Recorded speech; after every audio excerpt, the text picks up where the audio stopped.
participar juntos de la cena.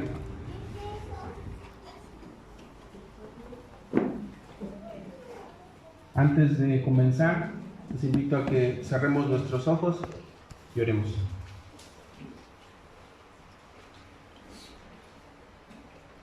Señor, una vez más, gracias porque nos permites leer tu palabra, porque nos permites cantar himnos, porque nos permites ofrendarte. Pero ahora que vamos a escuchar tu palabra, te rogamos, Señor, que tu voz sea clara en nuestros oídos, en nuestra mente, a nuestro corazón. Y a través de esta palabra, Señor, recordemos lo valioso, Señor, de la salvación en nuestras vidas. Recordemos lo indignos que somos, pero tú por tu pura gracia y misericordia nos has salvado.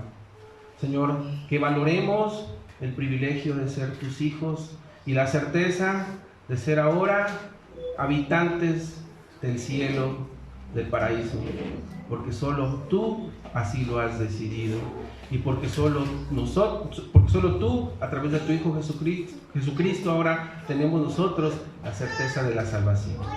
Gracias, bendito Padre, te damos en el nombre de Jesús. Amén. Hermanos, la verdad central de la gracia salvadora de Dios se establece de forma resumida en la afirmación: la salvación es del Señor. Esta declaración, hermanos, significa que cada aspecto de la salvación proviene de Dios y depende totalmente de Dios. La única contribución que hace el ser humano, porque sí contribuimos para la salvación, ¿saben cuál es? El pecado. El pecado. Ese pecado que fue puesto en los hombros de Cristo cuando fue clavado en la cruz. El apóstol Pablo escribió, hermanos, en Romanos 11:36, porque de Él, por Él y para Él son todas las cosas, a Él sea la gloria para siempre. Y esto, hermanos, quiere decir que la salvación es determinada por Dios, aplicada por Dios y asegurada en Dios. De principio a fin, entonces, la salvación es solo del Señor. Recuerden, hermanos, la única contribución que nosotros, los seres humanos, hacemos respecto a la salvación es el pecado. Ese pecado que fue puesto en Jesucristo en la cruz. El día de hoy, mis amados hermanos, veremos 5 verdades. Quiero compartirles 5 verdades que presentan al Dios Trino como el autor de nuestra salvación de principio a fin. Cada miembro de la divinidad, hermanos, Padre, Hijo, Espíritu Santo, efectúan una labor específica en la redención para rescatar a aquellos que perecen bajo la ira divina. La Trinidad, en perfecta unidad, hace la labor que los pecadores destinados al infierno simplemente no pueden hacer, ya que somos completamente incapaces de salvarnos a nosotros mismos. La primera verdad, vamos a titularla depravación total.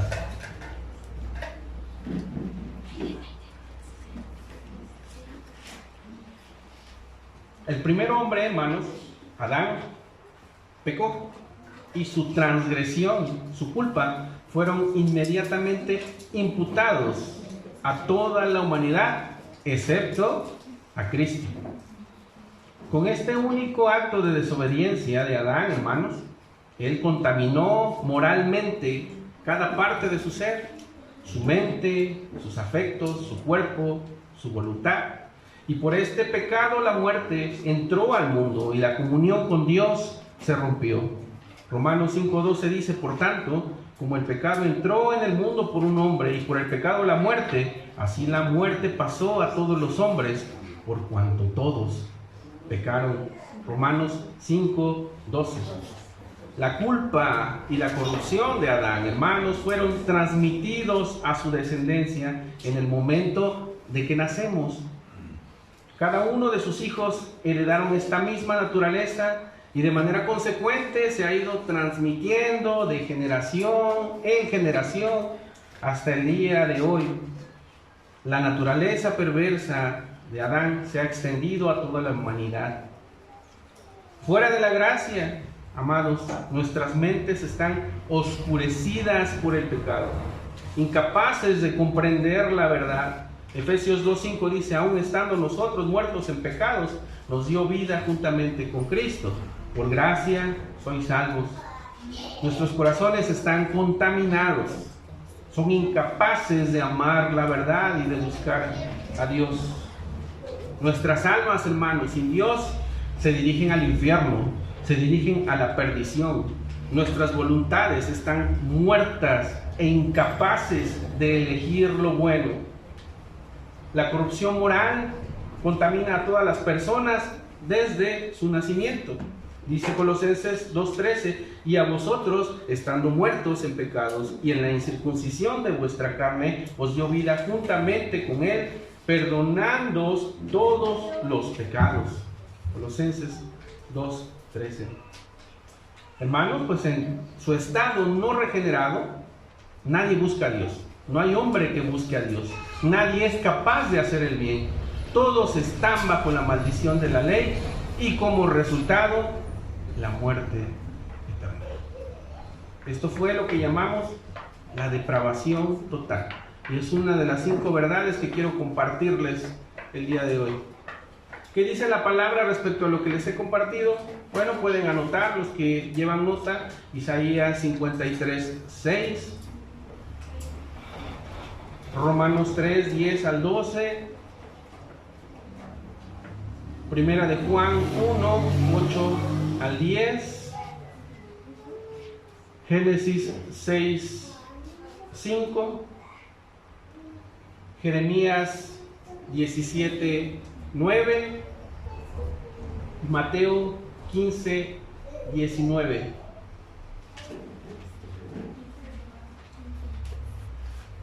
Romanos 3:10 al 12 dice, como está escrito, no hay justo ni aun uno, no hay quien entienda, no hay quien busque a Dios. Todos se desviaron, a una se hicieron inútiles, no hay quien haga lo bueno, no hay ni siquiera uno. Jeremías 17:9 dice, engañoso es el corazón más que todas las cosas y perverso, ¿quién lo conocerá? Mateo 15:19 dice, porque del corazón salen los malos pensamientos, los homicidios, los adulterios, las fornicaciones, los hurtos, los falsos testimonios, las blasfemias. Solo leí 3 de los versículos que les compartí, pero ahí en casa pueden repasar la palabra. El segundo punto se le titula la elección incondicional.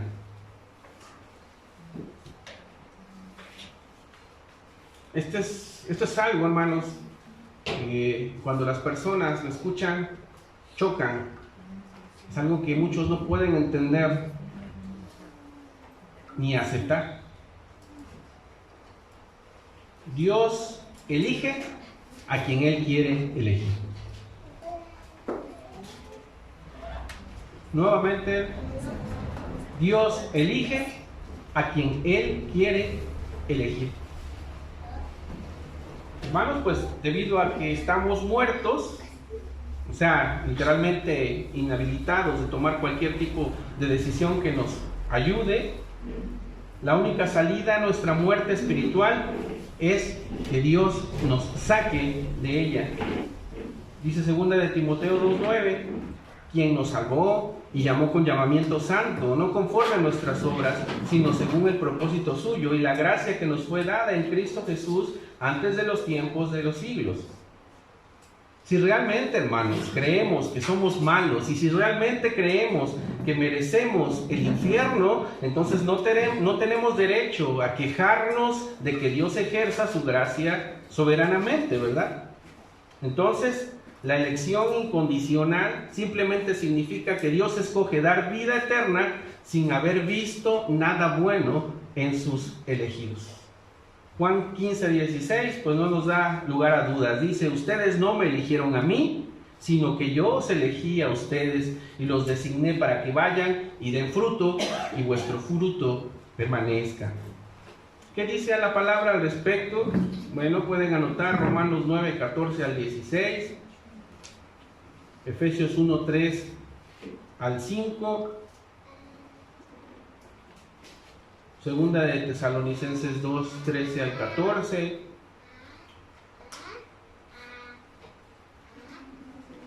y Primera a los Corintios 1, 26 al 29. Solo voy a leer Efesios 1, 3 al 5, que dice: bendito sea el Dios y Padre de nuestro Señor Jesucristo, que nos bendijo con toda bendición espiritual en los lugares celestiales en Cristo, según nos escogió en Él antes de la fundación del mundo. Y leo nuevamente este párrafo: según nos escogió en Él antes de la fundación del mundo, para que fuésemos santos y sin mancha delante de Él, en amor, habiéndonos predestinado para ser adoptados hijos suyos por medio de Jesucristo. Y termina diciendo: según el puro afecto de su voluntad. El tercer punto, mis amados hermanos: expiación limitada.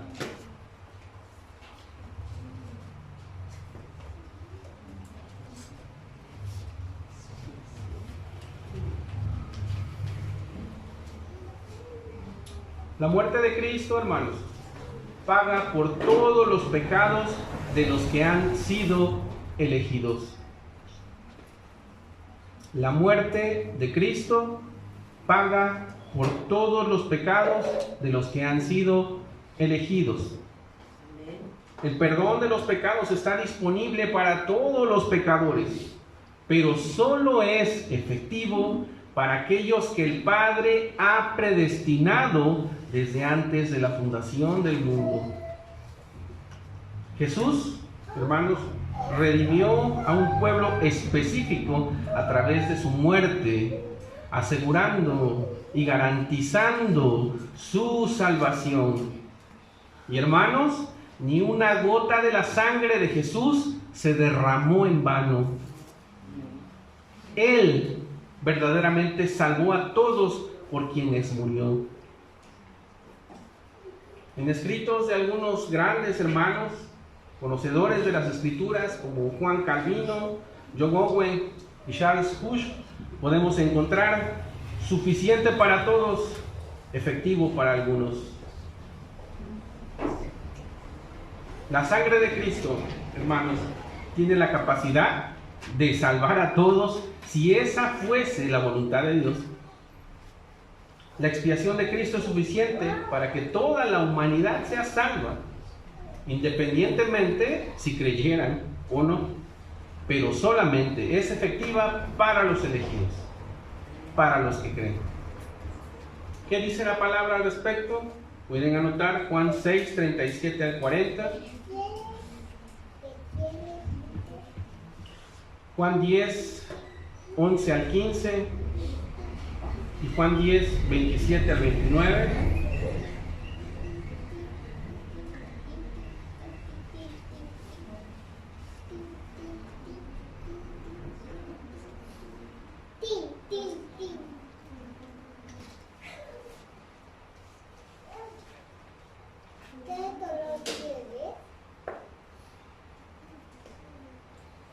Voy a leer solamente Juan 10, 11 al 15, que dice: yo soy el buen pastor su vida da por las ovejas, mas el asalariado y que no es el pastor, de quien no son propias las ovejas, ve venir al lobo y deja las ovejas y huye, y el lobo arrebata las ovejas y las dispersa.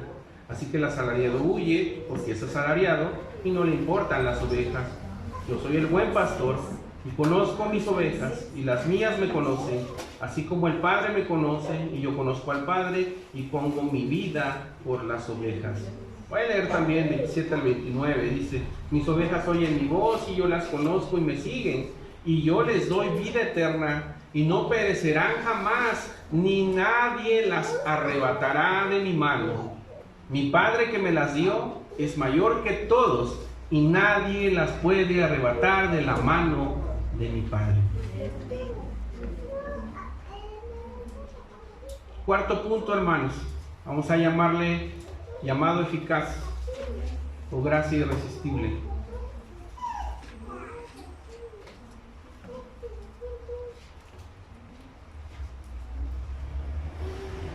El Espíritu Santo vino a convencer a los elegidos de pecado, de justicia y de juicio, y a volverlos a Dios. Hermanos, en el tiempo divinamente señalado, el Espíritu quita de cada elegido su incrédulo corazón de piedra, endurecido y muerto en pecado, y lo reemplaza con un corazón creyente de carne, receptivo y vivo para Dios. Yo creo que muchos de los que estamos aquí podemos testificar al respecto, ¿verdad? Cuando Dios tocó nuestro corazón y nos hizo entender a través de la palabra y el Espíritu que necesitábamos un Salvador, no pudimos resistirnos a su llamado, ¿verdad? Gloria a Dios por ello. El Espíritu entonces implanta vida eterna dentro del alma espiritualmente muerta. Él concede a los hombres elegidos los dones del arrepentimiento y de la fe, lo que les permite creer en Jesucristo como Señor y Salvador. Entendemos entonces en este punto que Dios es el que llama y tú no puedes resistirte a su llamado. Y entonces, de repente, todas las cosas se vuelven nuevas. La vida del Espíritu produce un nuevo amor por Dios, algo que antes ni siquiera imaginabas, ¿verdad? Nuevos deseos de obedecer la palabra de Dios producen una nueva búsqueda de la santidad. Hay una nueva dirección de vida y una nueva pasión por agradar a Dios. Ahora vives preocupado de lo que Dios dirá de ti, ¿verdad? Ahora vives preocupado de no faltar al Señor y de no pecar en contra suya. Entonces, cuando la gracia llega, nunca puede ser rechazada. Su efectividad es perfecta.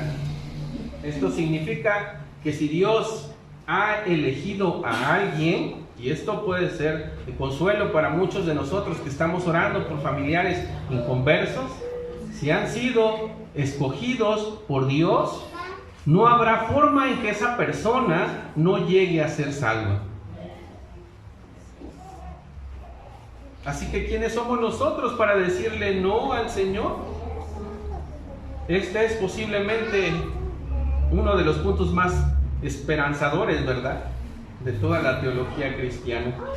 Romanos 8, 29 al 30. Por su poderosa gracia, los que fuimos escogidos, seremos glorificados.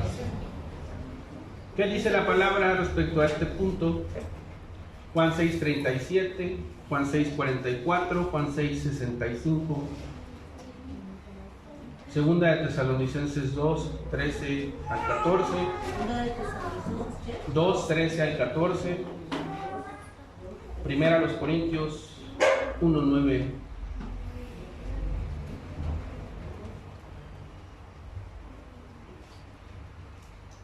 Voy a leer segunda de Tesalonicenses 2, 13 al 14. Dice: pero nosotros debemos dar siempre gracias a Dios respecto a vosotros, hermanos amados por el Señor, de que Dios os haya escogido desde el principio para salvación, mediante la santificación por el Espíritu y la fe en la verdad, a lo cual os llamó mediante nuestro Evangelio, para alcanzar la gloria de nuestro Señor Jesucristo.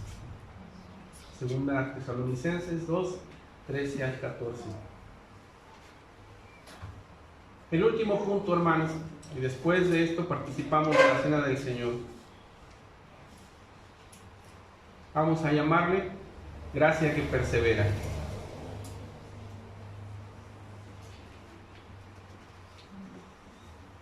Una vez que se ha efectuado un nuevo nacimiento, cada creyente se mantiene eternamente seguro por las tres personas de la Trinidad.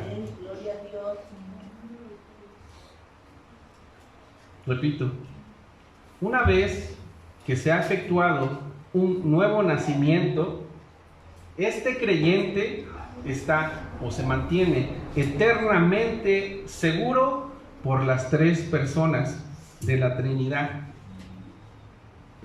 A todos los que Dios conoció de antemano y predestinó en la eternidad pasada, glorificará en la eternidad futura.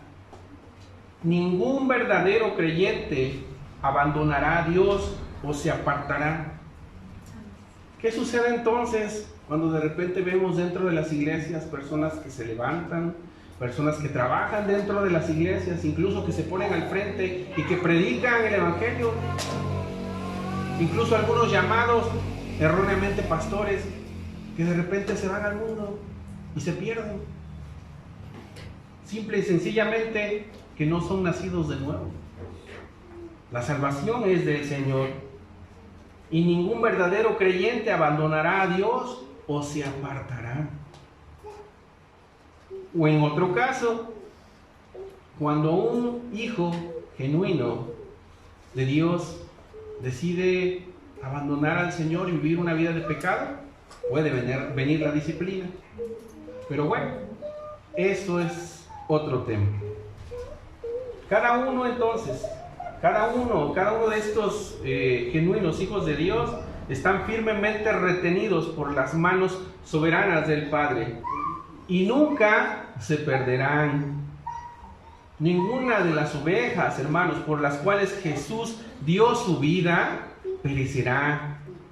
El Espíritu Santo sella de manera permanente en Cristo a todos los que son atraídos a la fe. Una vez creyente, una vez nacido de nuevo, ninguno puede convertirse en incrédulo. Estoy hablando de un genuino nacimiento. Una vez salvo, ninguno puede dejar de serlo, hermanos. Dios los preservará en la fe para siempre. Qué verdad tan grande, ¿verdad? Y esperanzadora. Filipenses 1:6 nos dice: estoy convencido precisamente de esto, que el que comenzó en ustedes la buena obra, la perfeccionará hasta el día de Cristo Jesús. Esto no quiere decir, hermanos, que una vez somos elegidos y salvados, podemos vivir como nos venga en gana. Más bien nos dice que en la soberanía de Dios, aquellos que Él eligió para salvación van a sostener esa confesión de conversión hasta su muerte, perseverando en vidas llenas de santidad y obediencia a Dios. ¿Qué dice la palabra al respecto?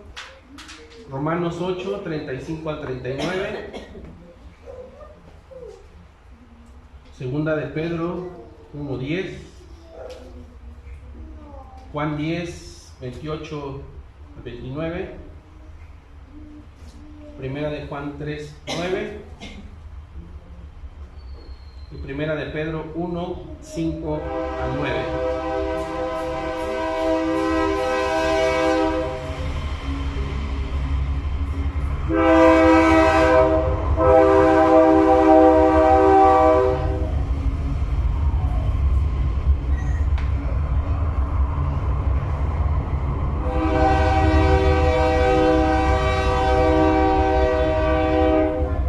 Voy a leer Romanos 8, 35 al 39, un pasaje muy conocido por nosotros.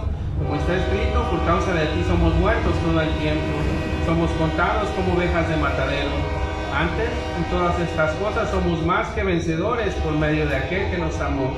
Por lo cual estoy seguro de que ni la muerte, ni la vida, ni ángeles, ni principados, ni potestades, ni lo presente, ni lo porvenir, ni lo alto, ni lo profundo, ni ninguna otra cosa creada nos podrá separar del amor de Dios que es en Cristo Jesús, Señor nuestro.